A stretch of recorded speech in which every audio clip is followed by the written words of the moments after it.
Absolutely. And what will the trainers do? What's the main function, would you say, in The of the trainers? trainers are they're a key support unit, character, avatar. They're part of what a player will identify with as a player. So they're kind of you. As much as in a fight game, you are the fighter as you're playing the fight. Outside of the fight, this has a lot more depth than your typical or traditional fight game. So outside of the fight, you're leveling up your fighters and collecting fighters. You've got a gym which you're decking out and you're gathering items and you're doing the whole, really what blockchain brings to games. I mean, it already existed in games, obviously, these game economies and secondary marketplaces and all that, but it doesn't really exist this much in fight games, right? So the trainers, I guess, your character that interacts with that part of things. So the trainer, Yeah, it's like a management part, yeah, isn't it? It's like a management part of yeah, the system. It's a mechanic that allows the management of your fighters, and to be able to actually get and configure and the potential maximum ability of the fighter. exactly. And so trainers usually offer Okay. the trainer drop will offer a bonus to the rate at which your fighters level up. And fighter leveling up is a key mechanic to your earning potential in a play to earn game, in our play to earn game, and in most others where there are levels of characters. Um, and they also provide a buff to when you're in the fight.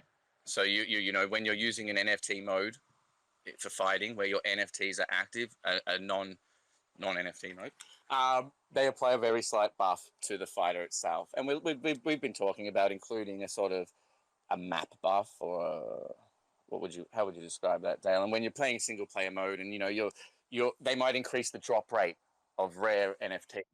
Yeah, so there's an yeah, exactly. There's in combat buffs that they'll have. So that'll be things like potentially, let's say one of them has a trait that makes it so that your character has just slightly bit more resistance to stun damage, or they gain slight more combo gauge bar when it takes damage or something like that.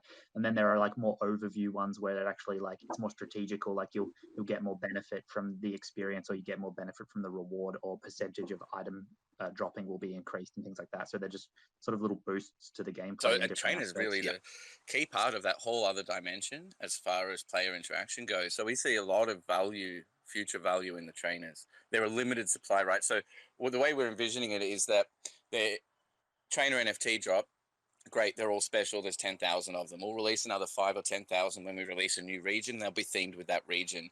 And that keeps them with, ideally, I envision trainers, the proper trainer NFT drop trainers, maybe taking up less than 10% of the total supply of trainers in use, with the other 90% being our average Joe trainer that you get when you're playing the game, right? They offer no additional speed increase in leveling up your fighters, but you can level up your fighters.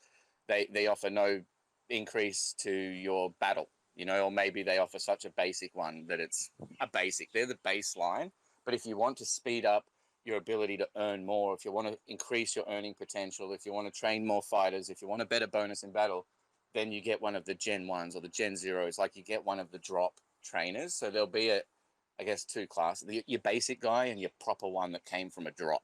And that will create obviously vastly increased value, hopefully a lot of volume trading on the secondary market, and just a lot of value in perceived value and real value in those trainers that we drop.